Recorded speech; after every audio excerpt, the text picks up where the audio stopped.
Hello my dear student. खंड third भाषा परीक्षण हिंदी। स्टूडेंट, इसमें ये 2019 का हिंदी भाषा का प्रश्न पत्र है। 2019 में आया हुआ है ना। तो इसमें 4 खंड आते हैं। हम आज 2 खंड करा रहे हैं, 2 कल कराएंगे आपको। तो हमें खंड को कैसे करना है वो ध्यान से समझ लीजिए। सबसे पहले हमें ये ना पढ़ के अनुच्छेद, अगर हमारे पास समय कम है तो हम अनुच्छेद नहीं पढ़ेंगे।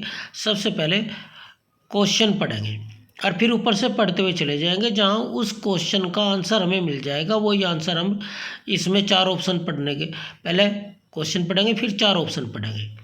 फिर आपको जहाँ वो क्वेश्चन का आंसर मिल जाएगा वहीं आप इसे रोक लेंगे, वहीं आंसर लगा देंगे। देखो, औषधालय है।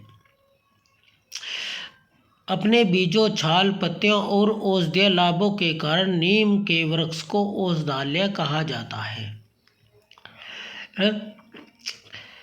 लेकिन इसमें कहीं नीम का जिक्र नहीं है। तो औषधालय कौन होता है? ऐसा अगर आप देखें औषधालय का, अगर इसके हिसाब से ना देखें, जहाँ औषधि पाई जाती है वहीं उसे हम औषधालय कहते हैं।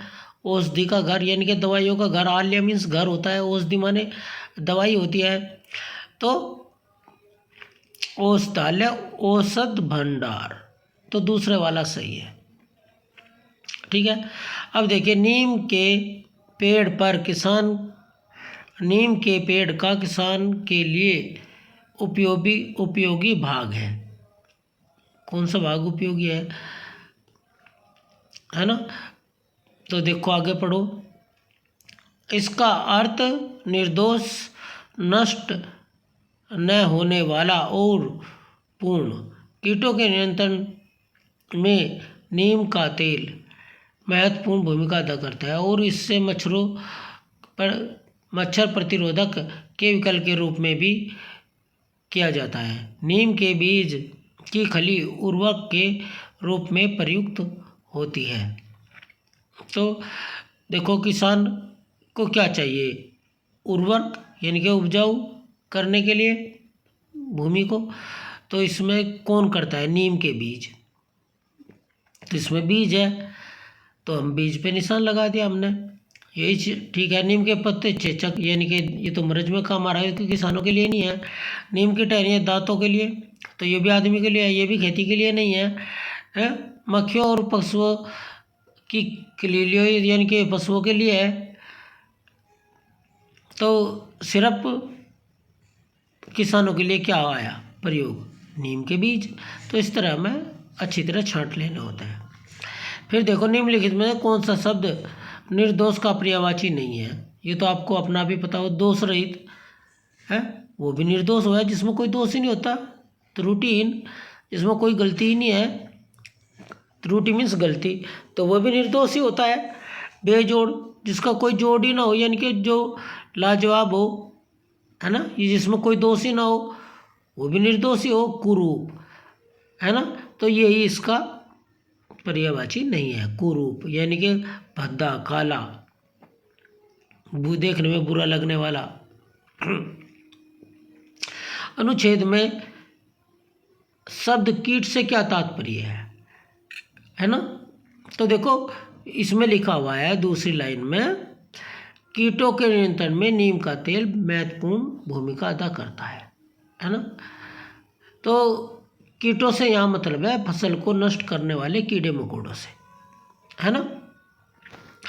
अब देखिए, नीम के गांव में नीम की का उपयोग ब्रश के रूप में किया जाता है। नीम की क्या चीज़ है जिनका हम ब्रश बना के करते हैं? तो वे होती है टहनियाँ। ठीक है जी, नीम की टहनियों का उपयोग करते हैं हम। तो हो गए।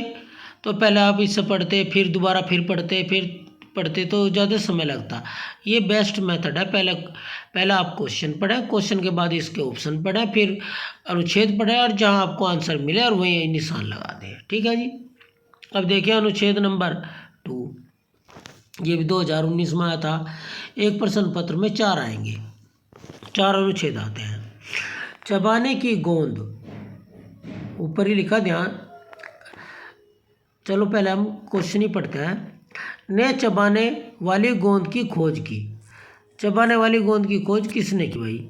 है तो मायन है, सेपोडिला है, चिकलेरो है और जी गोंद की फैक्ट्री है ना। 4 ऑप्शन है कि हमें ये देखना गोंद की खोज किसने की। अब हम पढ़ना शुरू करेंगे। गोंद की चबाने वाली गोंद यानी कि च्युइंगम की खोज मेक्सिको के जंगल में मायन लोगों ने 1000 वर्ष पहले की थी, है ना। किसने की थी? मायन लोगों ने। मायन इसमें ही है, पहला वाला ऑप्शन है, तो हमारा आंसर ठीक होगा। अब हमें दूसरे देखने की जरूरत नहीं है। वे श्रमिक होते हैं जो चीकल एकत्रित करते हैं जो यानी कि कौन से श्रमिक होते हैं, क्या नाम होता है उनका, जो चीकल एकत्रित करते हैं? तो देखो उन्होंने पाया कि एक सेपोडिला के पेड़ से कोई तरल पदार्थ बह रहा है। जब वह बाहर निकलता है तो गाढ़ा हो जाता है। इसे चीकल कहते हैं जो चबाया जा सकता है और स्वादिष्ट होता है। आज भी चिकलेरो कहे जाने वाले श्रमिक चीकल का संग्रह करते हैं। तो चीकल का संग्रह करते हैं, क्या कहते हैं उन्हें? चिकलेरो। समझ में आ गया? तो तीसरा ऑप्शन इसका सही है। चीकल के बड़े बड़े टुकड़े कहाँ भेजे जाते हैं, है ना। अब आगे देखो। चीकल को उनका पानी हटाने के लिए उबाला जाता है। इसके बाद इनके बड़े बड़े टुकड़ों को लगभग 30 पौंड या 14 किलोग्राम के बनाए जाते हैं। इन टुकड़ों को फैक्ट्री में भेजा जाता है। तो भाई कहाँ भेजा जाता है? गोंद की फैक्ट्री में। दूसरा वाला ऑप्शन सही है। अब आगे देखो। चीकल में बहुत से पदार्थ निम्न सभी के लिए मिलाए जाते हैं सिवाय के लिए। चीकल में बहुत सारे पदार्थ मिलाए जाते हैं, है ना। किस चीज़ को छोड़कर मिलाए, क्या चीज़ के लिए मिलाया नहीं जाता? नरम करने के लिए मिलाया जा, सुगंधित बनाने के लिए बनाया जा। देखो ये लिख रहा नीचे ही, इसे मीठा, नरम, सुगंधित और रंगीन बनाने के लिए। तो नरम बनाने के लिए भी है, सुगंधित बनाने के लिए है, मीठा बनाने के लिए है। गाढ़ा नहीं है, तो गाढ़ा तो अपना आप ही हो जाएगा जब गर्म होगा वहाँ पे, है ना। तो इसका आंसर होगा तीसरा।